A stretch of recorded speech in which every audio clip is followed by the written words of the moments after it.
नमस्कार, बहुत स्वागत है आपका। इस वक्त आप देख रहे हैं कड़क कक्षा और आपके साथ मैं हूं वात्सल। और हमारे साथ बातचीत करने के लिए आज जुड़े हुए हैं धर्मेंद्र जी, जो कि इंटरनेशनल एक्सपर्ट है। और नक्शा देख करके आज आपको लग रहा होगा कि हम बात करने वाले हैं इजराइल और गाजा की। भारत के प्रधानमंत्री नरेंद्र मोदी जो है वो इजराइल के दौरे पे जाने वाले हैं और किस तरीके से इस वक्त चर्चा जो है वो गर्म हो गई है आयरन डोम को लेकर के। एक ऐसा हथियार जिसकी अंतर्राष्ट्रीय स्तर पर इतनी साख है कि इसकी डिमांड और रक्षा के क्षेत्र में, डिफेंस के क्षेत्र में इसकी जो मजबूती है वो बहुत ही ज्यादा चर्चा का विषय बनी हुई है। और किस तरीके से गाजा और इजराइल के इंटरनेशनल मुद्दे के बाद भी अब ये ज्यादा गर्माता हुआ दिख रहा है कि विश्व स्तर पर प्रधानमंत्री की विजिट के बाद इजराइल में क्या नए संकेत होंगे। तो धर्मेंद्र जी, पहले तो ये बताइए कि ये जो पूरा का पूरा नक्शा आज दिख रहा है इंटरनेशनल लेवल पे, ये इतना चर्चा का विषय क्यों बना हुआ है? देखिए, ये पहले तो अपने दर्शकों को बता दें, देखिए ये इजराइल है और ये वेस्ट बैंक है।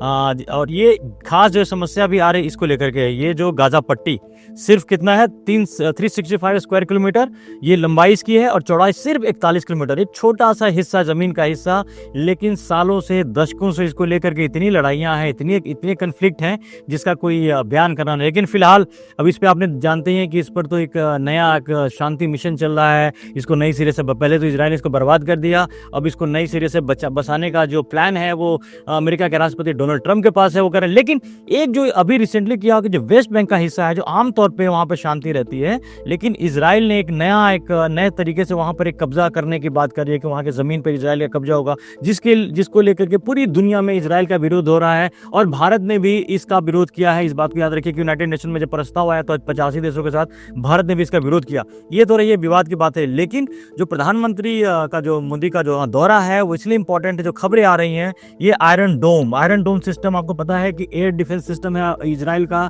जो दुनिया का one of the best defence system में माना जाता है। और इसकी जो अभी तक सटीकता देखी गई है, जब ईरान के साथ युद्ध हुआ तब 90% जो ईरान ने इतने हजारों मिसाइल मारे, उसमें से 90% मिसाइलों को, चाहे लॉन्ग रेंज की मिसाइल हो या शॉर्ट रेंज की मिसाइल हो, इजराइल ने मार गिरा है। 10% ही जो ईरान का जो मिसाइल है इजराइल पे गिरा, जिससे इजराइल को थोड़ा बहुत नुकसान हुआ। लेकिन जरा सोचिए कि अगर ये सिस्टम उनका नहीं होता तो ईरान के मिसाइल से ही इजराइल खत्म हो गया होता। तो ये इसका इंपॉर्टेंस समझिए। तो भारत की नजर इस आयरन डोम पे है। और क्यों है इसके पीछे भी इसकी जरा सा बैकग्राउंड बता दूं कि ऑपरेशन सिंदूर के दौरान आपने देखा होगा कि पाकिस्तान ने भारत के ऊपर काफी ड्रोन और मिसाइल से अटैक किए, लेकिन हमारे पास S-400 सिस्टम था, जो रशिया का सिस्टम था, जिससे हमने काफी बचाव किया और कोई भी मिसाइल या ड्रोन भारत के ऊपर ऐसा नहीं गिरा जिससे भारत को नुकसान। लेकिन अगर वो बात थी ऑपरेशन सिंदूर पार्ट 1 की। लेकिन आगे अगर कोई लड़ाई होती है, जाहिर तौर पे टर्की और दुनिया के कई ऐसे देश हैं जो पाकिस्तान को हथियार दे रहे हैं, तो कोई ऐसा घातक अगर हथियार पाकिस्तान इस्तेमाल करेगा भारत के खिलाफ, तो उससे बचने के लिए आयरन डोम पर भारत की नजर है। और संभावना इस बात की है कि इस बार आयरन डोम को लेकर के इजराइल के साथ तो भारत के डिफेंस डील में सबसे इंपॉर्टेंट ये वाला पार्ट होगा। और अगर ये हो जाता है तो यकीन मानिए भारत के लिए एक बड़ी अच्छी बात है, भारत की आत्म सुरक्षा को लेकर के। और ये तो रही है बात। लेकिन अभी जो फिलहाल अभी जो लड़ाई जो है शिफ्ट हो गई है, जैसे आपको पता ही है कि अभी लड़ाई तो कहीं और हो रही है। इजराइल यहाँ है और ईरान इस नक्शे के इस हिस्से में कहीं पर है, इजराइल का पड़ोसी नहीं है। वहाँ पर ये जो यहाँ जो ये मेडिटेरेनियन सी में जो दिख रहे हैं आपको, ये हिस्से में कहीं पर ईरान है, जहाँ पर अमेरिका के 2 युद्धपोत वहाँ पर लगातार घेर रखे हैं। वहाँ पर लड़ाई वाली स्थिति बनी हुई है। लेकिन नजर यहाँ पर है, पूरी दुनिया की नजर यहाँ पर है, क्योंकि अगर इजराइल को किसी से समस्या है तो ईरान से है, और ईरान का अगर कोई दुश्मन नंबर 1 है तो ये इजराइल है।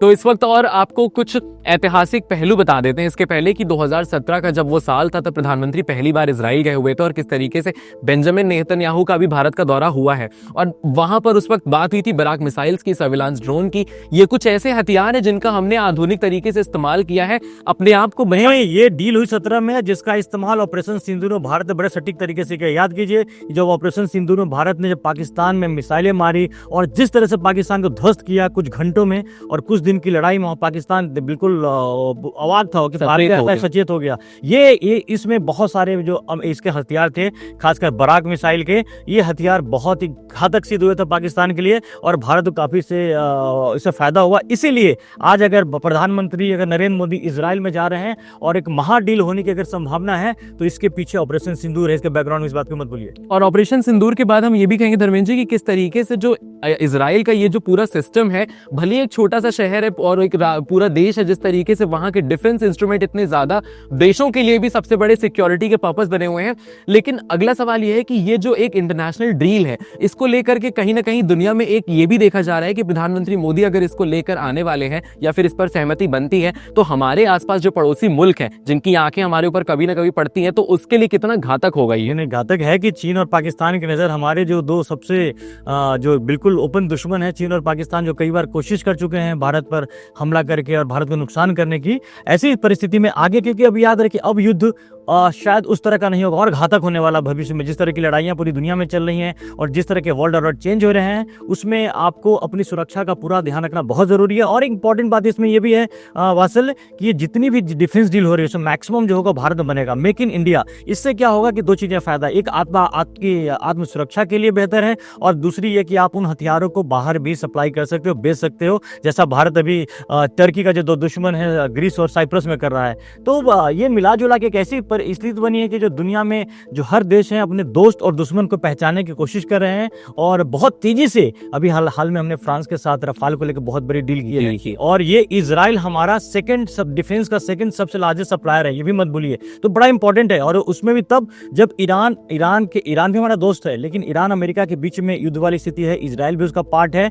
वहां पर भारत के प्रधानमंत्री का इजराइल जाना पूरी दुनिया को एक संकेत है और एक बहुत बड़ी बात है। कहीं ना कहीं कुछ तो ऐसी बात है जो कि भारत अपनी हितों की सुरक्षा को लेकर के सजग है। और आखिरी सवाल बस यही है कि धर्मेंद्र जी, क्या लगता है कि जो मुस्लिम कंट्रीज है, यहाँ पे आप सऊदी अरेबिया को देख लीजिए या फिर और भी जहां से गल्फ कंट्रीज हैं, उन पर इस डील का क्या प्रभाव पड़ेगा? क्या उनकी जो ये दोस्ती का एक नया आयाम लिखने वाले हैं, उस पर क्या इम्पैक्ट पड़ेगा? देखिए अमूमन अगर आप ईरान भारत का दोस्त है, ईरान को भी पता है कि इजराइल और भारत की बड़ी अच्छी दोस्ती है, इससे कोई बहुत फर्क नहीं पड़ने वाला। सऊदी अरबिया और इजराइल के बीच में रिलेशन पहले से बहुत बेहतर हुए। अमेरिका का रोल है दोनों के बीच में दोस्ती कराने का। जॉर्डन ऑलरेडी इजराइल के साथ लिंक्ड है। एक सीरिया में इजराइल ने, देखिए जो आपको गोलन हाइट जो दिख रहा है, इस एरिया में जाकर के इजराइल ने काफी हद तक सीरिया का भी हिस्सा पर ऐसा कब्जा कर रखा है। कब्जा इन द सेंस कि ऐसी जगह पर इजराइल के फोर्सेज वहां पर हैं कि सीरिया कभी भविष्य में चाहेगा तो इजराइल को नुकसान नहीं पहुंचा सकता है। तो इजराइल ये सीरिया के अंदर भी घुसा हुआ है और उसको लेबनान के साथ आपने देखा कि किस तरह से लेबनान के साथ जो हिजबुल्लाह के साथ जो इजराइल करते हैं, हिजबुल्लाह को तो ऑलमोस्ट इजराइल ने खत्म कर दिया है। तो ये चारों तरफ से देखिए इजराइल के लिए बड़ी मुश्किलें हैं। इधर से सीरिया, लेबनान और ईरान वहां दूर से मिसाइलें मारता है, तो दुश्मनों से पूरा एक हिस्सा आप देखिए, इतना छोटा सा देश और इसके दुश्मन हजार, लेकिन बावजूद इसके अपने टेक्नोलॉजी से, अपने डिफेंस सिस्टम से पूरी दुनिया से अकेले लोहा ले रहा है। तो ये बहुत बड़ी बात है और शायद भारत भी इस बात को समझता है, तो भारत भी अपनी सुरक्षा इजराइल की तरह ही पुख्ता करने की कोशिश कर रहा है। तो विश्व स्तर पर चर्चाएं इस बात को लेकर के हैं कि आयरन डोम अगर भारत आएगा तो क्या नए आयाम बनेंगे और किस तरीके से अब इजराइल और गजा का जो ये पूरा का पूरा नक्शा आप देख रहे हैं इस वक्त विश्व राजनीति में कितना ज्यादा जरूरी है। इसी के साथ मिलेंगे अगले कुछ और सेशन में, जहां पर आपको बताएंगे नक्शों के और बारे में और उनके क्या इतिहास है, क्या हिस्से हैं। अगर आपने अभी तक हमारे यूट्यूब चैनल को सब्सक्राइब नहीं किया तो सब्सक्राइब कर लीजिए, फॉलो करिए हमें इंस्टाग्राम पर और देखते रहिए कड़क। Thank you.